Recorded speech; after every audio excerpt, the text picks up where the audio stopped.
Hello friends, ಇವತ್ತಿನ video ಒಂದು Acer pure ಬ್ರ್ಯಾಂಡ್ನ 55 ಇಂಚಿನ ಟಿ ವಿ ಬಗ್ಗೆ. ಸೊ ಈ ದಸರಾ ಆಫರ್ ನಡೀತಿತ್ತಲ್ಲ ಫ್ಲಿಪ್ಕಾರ್ಟಲ್ಲಿ, ಸೊ ಆ ಟೈಮಲ್ಲಿ ಇದನ್ನು ಆರ್ಡ್ರ್ ಮಾಡಿದ್ದು. ಸೊ ಯಾವ ರೀತಿ ಆರ್ಡ್ರ್ ಮಾಡಿ ನೆಕ್ಸ್ಟ್ ಡೇನೇ ಡೆಲಿವರಿ ಆಯಿತು.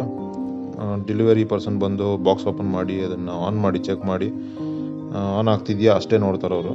ಸೊ ಆನ್ ಮಾಡಿ ಚೆಕ್ ಮಾಡಿ ಹೋದ್ರು ಅವರು. ಅದಾದಮೇಲೆ ಅದು ಸಂಜೆನೇ ಮತ್ತೆ ಹಾಗೆ ಇನ್ಸ್ಟಾಲೇಷನ್ ಅವ್ರು ಕಾಲ್ ಮಾಡಿ ಇನ್ಸ್ಟಾಲೇಷನ್ಗೆ ಬರ್ತಾರೆ. ಸೊ ಇದರಲ್ಲಿ ಫ್ರೀ ಮೌಂಟ್ ಸ್ಟ್ಯಾಂಡ್ ಕೊಟ್ಟಿರ್ತಾರೆ ಟಿ ವಿ ಜೊತೆ. ಆದ್ರೂ ಅದು ಅಷ್ಟು ವೆಯ್ಟ್ ತಡೆಯಲ್ಲ ಅಂತ ಗೊತ್ತಲ್ಲ, ಅವ್ರು ಇನ್ಸ್ಟಾಲೇಷನ್ ಬಂದಮೇಲೆ ಅವ್ರಿಗೂ ಸ್ವಲ್ಪ ದುಡ್ಡು ಬೇಕಾಗುತ್ತೆ. ಸೊ ಅವರು ಒಂದು ಪ್ರಾಡಕ್ಟ್ ಅವ್ರು ತಂದಿರ್ತಾರೆ, ಇದು ಹಾಕ್ಸ್ಕೊಳ್ಳಿ ಸರ್, ಹಿಂಗೆ ರೊಟೇಟ್ ಮಾಡ್ಬೋದು, ಟಿಲ್ಟ್ ಮಾಡ್ಬೋದು ಅಂತ. ಸೊ ಅದೇ ರೀತಿ ಒಂದು 1800 ರೂಪಾಯಿನ ತೊಗೊಂಡು ನಮಗೆ ಟಿಲ್ಟ್ ಮಾಡೋ ಅಂಥದ್ದು ಸ್ಟ್ಯಾಂಡ್ ಹಾಕ್ಕೊಟ್ಟಿದ್ದಾರೆ ಹಿಂದೆಗಡೆ. ಅವರು ಬಂದು ಇನ್ಸ್ಟಾಲೇಷನ್ಗೆ ನಾವು ಟೇಬಲ್ ಮೇಲೆ ಇಟ್ಟಿಲ್ಲ, ವಾಲ್ ಹ್ಯಾಂಗಿಂಗ್ ಮಾಡಿದಿರಿ. ಸೊ ವಾಲ್ ಹ್ಯಾಂಗಿಂಗ್ ಮೌಂಟ್ ಮಾಡಿಕೊಟ್ಟಿದ್ದಾರೆ.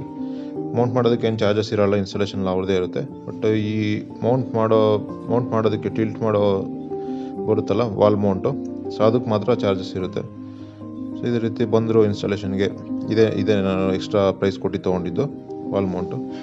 ಸೊ ಅದು ಟಿಲ್ಟ್ ಕೂಡ ಮಾಡ್ಕೋಬೋದು. ಈ ಕಡೆ ಡೋರ್ ಬೆಳಕು ಆಗಲಿ, ಸನ್ಲೈಟ್ ಜಾಸ್ತಿ ಇದ್ದಾಗ ಆ ಕಡೆ ತಿರ್ಸ್ಕೊಂಡು ನೋಡೋದು, ನಾವು ಯಾವ ಕಡೆ ಕೂತ್ಕೊಂತೀರ ಆ ಕಡೆ ತಿರ್ಸ್ಕೊಳ್ಳೋದು, ಸೊ ಎಲ್ಲ ಆಪ್ಷನ್ ಇದೆ.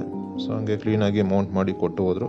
ಸೊ ಇದು ಏಸರ್ ಪ್ಯೂರ್ ಬ್ರ್ಯಾಂಡ್ನ ಬ್ರೈಟ್ನೆಸ್ಸು ಟಿ ವಿ. ಸೊ ಎಲ್ಲ ಕ್ವಾಲಿಟಿ ಎಲ್ಲ ಚೆನ್ನಾಗಿದೆ, ಯೂಸ್ ಮಾಡ್ತಿದ್ರಿ. ಆಲ್ಮೋಸ್ಟ್ ಒಂದು 15 ಡೇಸ್ ಆಯಿತು, ಎಲ್ಲ ಚೆನ್ನಾಗಿದೆ. ನಾನು ಫರ್ದರ್ ರಿವ್ಯೂಸ್ ಇನ್ನೊಂದು ವೀಡಿಯೋ ಮಾಡಾಕ್ತೀನಿ. Thank you.